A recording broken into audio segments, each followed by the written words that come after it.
Hello friends, welcome back to Lucore Automotive Services. There are few vehicles that are better to travel in than a full-size van. I personally have spent many hours traveling across this great country in a full-size van. My mom traded in her 1978 Silver Anniversary Corvette for a van. She cried the entire way home.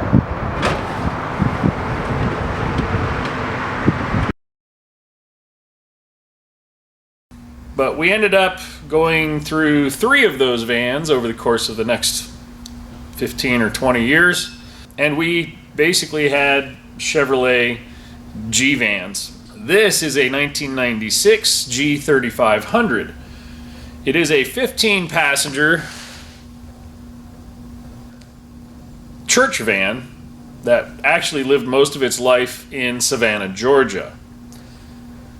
I picked this van up. I spent a good amount of money on it, but my trade-off was the fact that it was a rust-free van with 96,000 miles on it. I don't like fighting rust, and I don't like doing body work. I can do body work, but I don't like doing body work. So for the project I have in mind for this van fit the bill. I'm way ahead because I don't have a bunch of body work to make this thing nice. It's basically a 23-year-old vehicle that looks great, runs great, drives great, and it's gonna serve me very well for what I have in mind.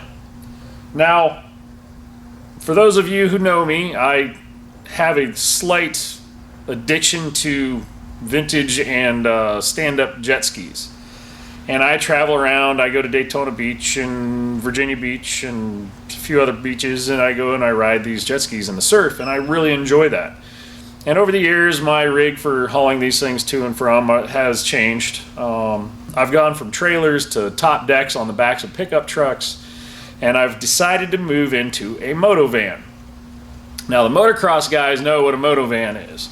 For all of you guys who are not familiar with a MotoVan is a van that you put all your gear and your dirt bikes, in my case jet skis, into the back of the van, and then when you're traveling through the country, everything's locked up inside this thing, and it helps prevent theft and loss due to sticky fingers, and it works out really well. This is a G3500, and so it's got a nice heavy-duty truck suspension, heavy-duty rear axle, 350 small block Chevrolet, and a 4L80E transmission. Now, the future plans for this van are going to be a little bit different than what it is right now. It's currently a 2-wheel drive configuration. It will ultimately be a 4-wheel drive truck, but that's not going to happen today. The first thing we need to do to this van is actually make it comfortable to drive and remove all the back seats out of it, because I don't need any of those seats. So the front bucket seats in this van are extremely uncomfortable. They are just a basic bucket seat, no lumbar support, no adjustability. They are just a rigid backed seat that makes you sit in a very uncomfortable position. So I was hunting around online and I got really super lucky. I found a guy with a 2016 Airstream Mercedes camper van, and he was changing the configuration in his van. So he went from 4 buckets and a fold down bench seat to just 2 buckets up front, and he's doing a different configuration in the back. So he listed up 2 matching black leather bucket seats with swivel bases and a fold down rear bench seat, and it was only like $700. And I'm like, oh man, those are awesome seats. They've got integrated seat belts, they've got fold down arms, they're fully adjustable. And once I sat in them, I handed him my money like it was on fire, because holy cow, these things are comfortable. So I'm going to go ahead and put some front bucket seats in this thing so that this van's a lot more comfortable to drive in, and then we will pull out the rear bench seats and get the fold down bench seat set up in it so that it works. And then we'll start setting this thing up to haul jet skis around the country. So this is our old seat. Now I understand it's a blue interior and a black seats. That's okay.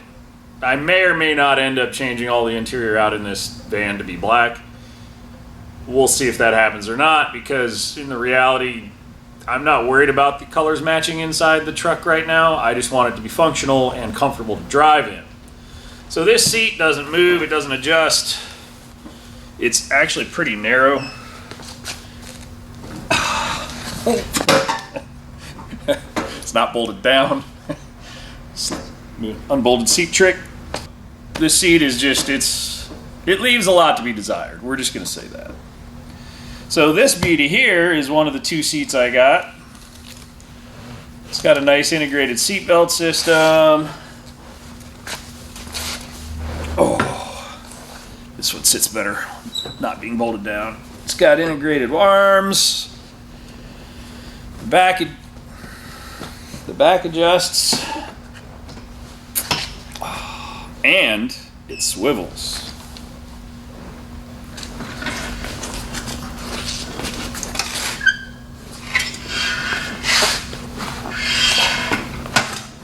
Which is awesome.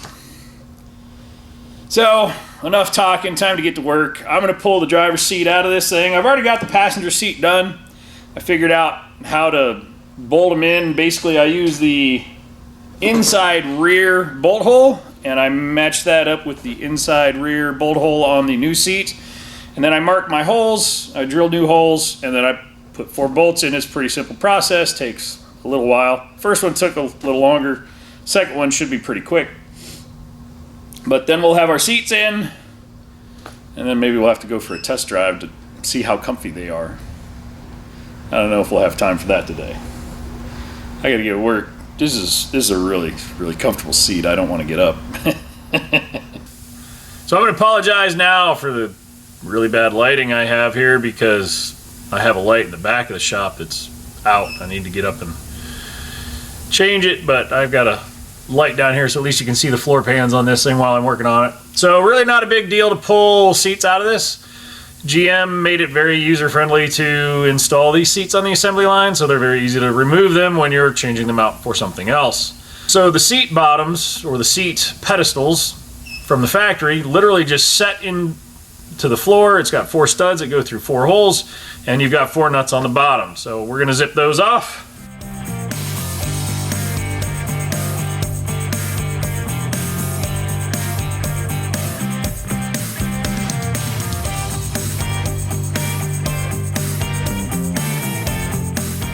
My new seat pedestal has 2 bolt positions in the front. Now I'm using this bolt hole as my initial guide. I line up my rear bolt hole on this guy, and then I mark my bolt hole positions where I want to drill them. Now it's got a forward position which ends up right on this reinforcement. So we're going to use the rearward position, which puts us back here a couple inches from the original position. And then over there, and then over there, and they all end up in good spots. And then we'll bolt them back in. So, time to pull this seat out, put the new seat in, mark our spots. Try not to step on my light. So underneath the driver's seat is the engine control module. So I may have to make a little relief in my seat base for the swivel bucket to clear the harness. And then I'll probably find a creative place to stick and then I will find a creative place to hide my ECM. The seat belts are mounted to this base, so I'm going to pull off the seat belt. This seat belt actually rolls over itself and binds, so I was kind of angry at the seat belt anyway. So when I found the seats with the integrated seat belts, I was extremely happy, because that means I didn't have to buy an extra seat belt as well. So we'll get this guy removed. It's a T55, if I remember right.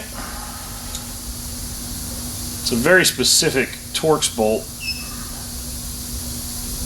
Sorry, it's a T500, which is a wider splined.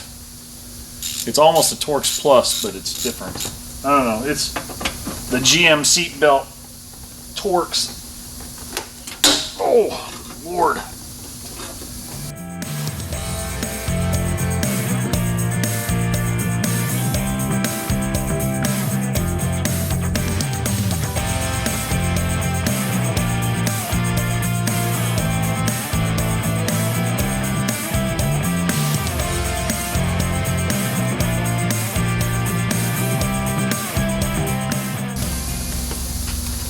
Hey, it's the owner's manual. 1996 Chevy Sport Van. This van is actually a Beauville, which means it's got the worst seats possible, but it takes 15 people at a time. So, one of the nice things about this truck is it does have full interior, and it does have factory tinted glass. So all the back glass is like a 20% tint, which is awesome because it helps people not be able to see what's in it, but it also keeps the cabin temperatures down on hot sunny days when you're sitting on the beach. Pretty cool.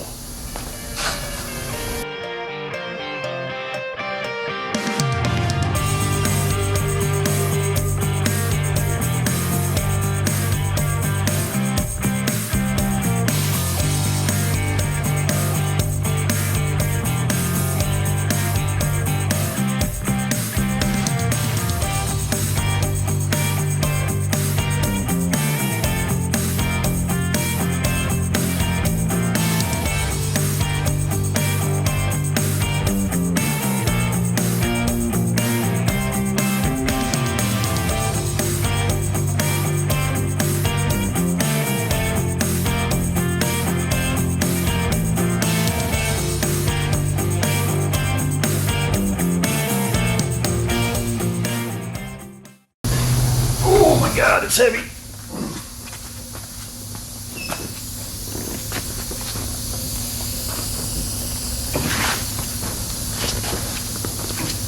Oh, good Lord, that's heavy. Whew.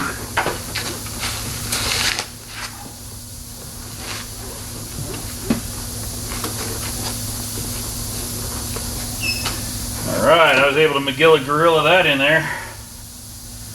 I'll probably pay for that tomorrow. What's even worse is I'm going to have to pull it back out to trim this base. Most likely. Maybe I'll get lucky.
Plasma cutter, best thing ever.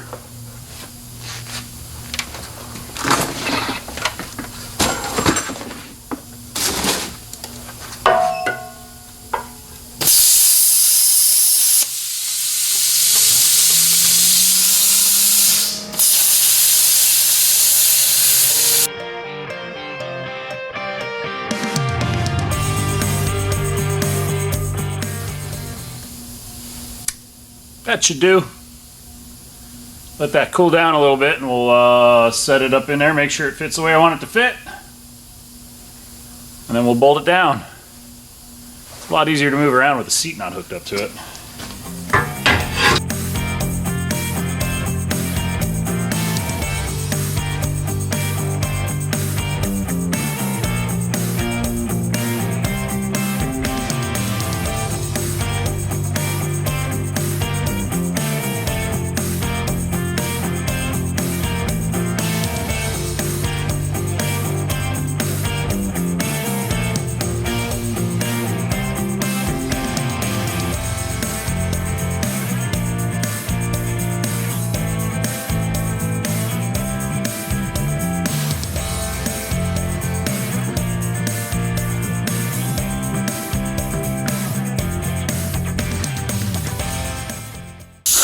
So I tightened this thing up with my way overkill air ratchet, and the nut basically pulled the threads out of it, but now it won't come off. So instead of fighting with this, I'm going to put another. So instead of fighting with this, I'm going to put another nut right on top of it to hold it down, because I don't want to have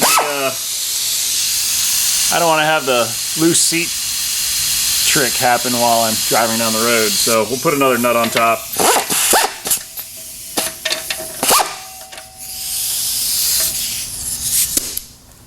And that solves that problem. So now we get to put the seat back in the van for the last time. I'm gonna clean up some of the slag over here and be done.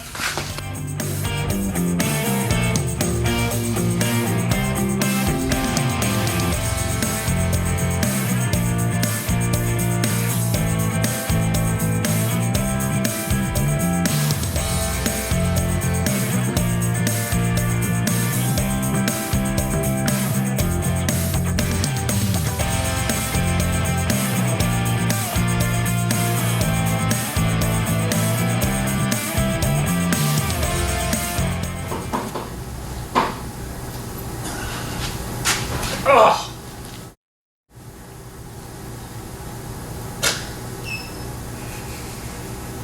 Oh. Man, it smarts.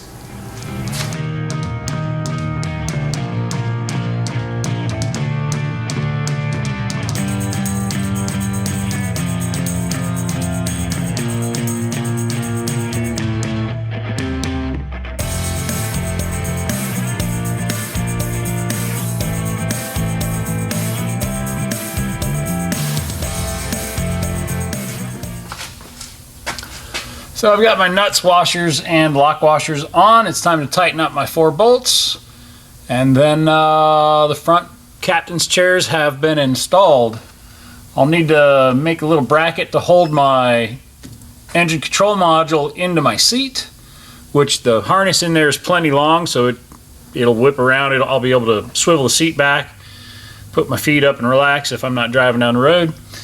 And it won't affect the PCM at all.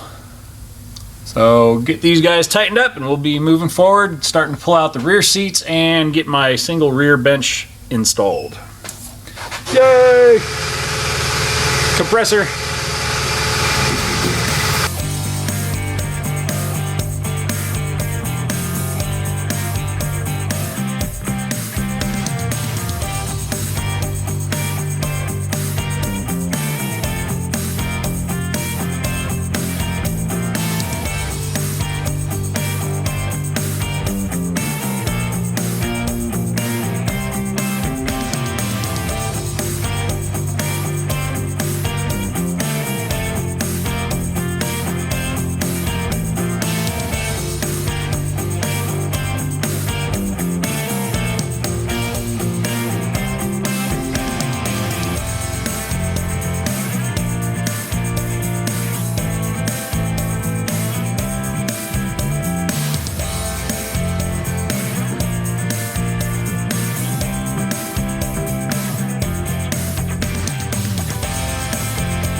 I'm really happy with the seats. They're very comfortable. Everybody who's sat down in these things has been like, wow, these things are really comfortable. So as far as driver and passenger comfort while cruising down the road to go wherever we're going, should be good to go. So now it's time for me to pull out 4 of the 5 rows of bench seats in this. They are not comfortable to sit in, not at all.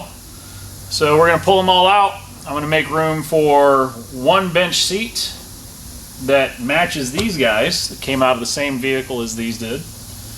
And that'll be my seat reconditioning process on this vehicle. Sometimes it's just easier to buy some stuff out of some takeouts out of another vehicle and put them in place.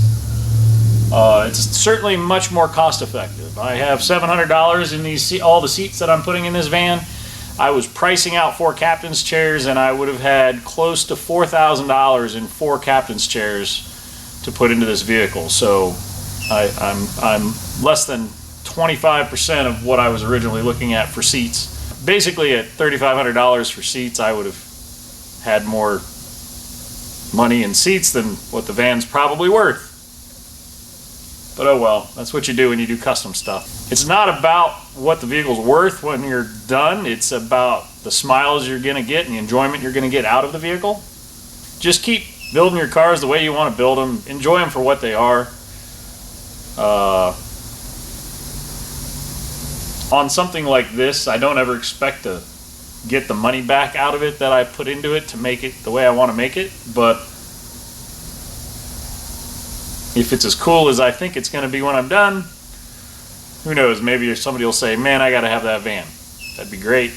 But I won't hold my breath.